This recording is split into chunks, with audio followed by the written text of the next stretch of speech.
ba na tinawag ni Cheska si Farang Tita Witchy at ikaw ang nagturo nun? Ay, ikaw talaga, bruha ka talaga. Bakit ba? Cute kaya, Tita Witchy! Hirap. Witchy! Uy, soya milk pa rin ba yung ginagamit mo? Hindi pa rin na-outgrow ni Cheska yung allergy niya sa cow's milk? Oo eh. Hanggang ngayon, allergic pa rin siya sa cow's milk. Cheska, where did you get this? Mama ko po. Natuwa po kasi ako kay Cheska kaya binigyan ko siya. Randy, thank you ha, pero allergic kasi si Cheska sa cow's milk. Thank you, Randy. No problem.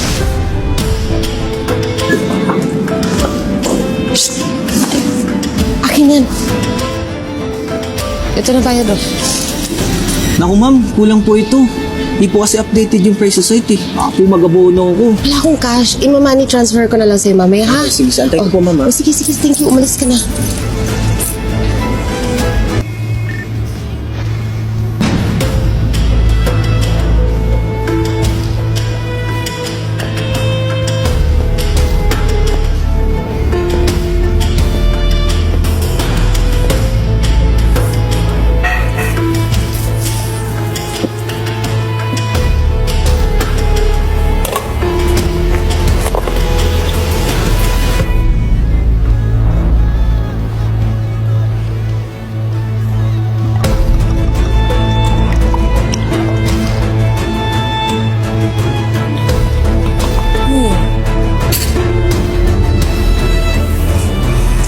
Tingnan ko lang kung ganun pa rin ang tingin nila.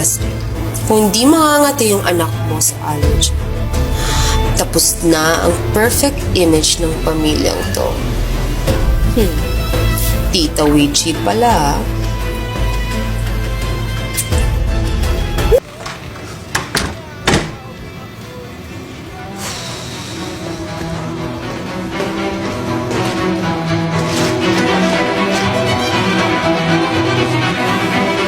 Marami yata yung lagay ko, ha?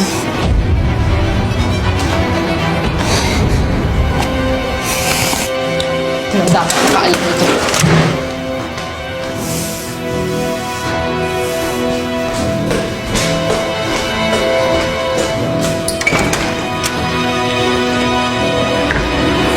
So hungry, I could eat a horse. Nagutom ako. Okay. Like it, Cheska? Yes, Mamita. This is my favorite. Luto lang po ni Mami yung carbonara na kinakain ko po. The best naman talaga yung soya milk carbonara ni mami mo. Sandali! Oh, parang naman tama na. Kain tayo. Cheska? Mabuti na lang nadala nyo kaagad siya dito. She really needed that cetirizine shot para ma-counter ang allergic reaction sa katawan niya. Allergic reaction? Yun ang nakalagay sa blood test ni Cheska. Aware po ba kayo sa allergies niya? Yes, Doc. Maingat at maalaga ang asawa ko sa mga pinapakain niya kay Cheska. Pinakain ko lang naman po siya ng carbonara. Allergic po si Cheska sa cow's milk, so I use soy milk. Hindi ko po alam kung bakit siya nagkaroon ng allergic reaction ngayon. Baka i-double check niyo na lang po yung gatas. And be more careful from now on.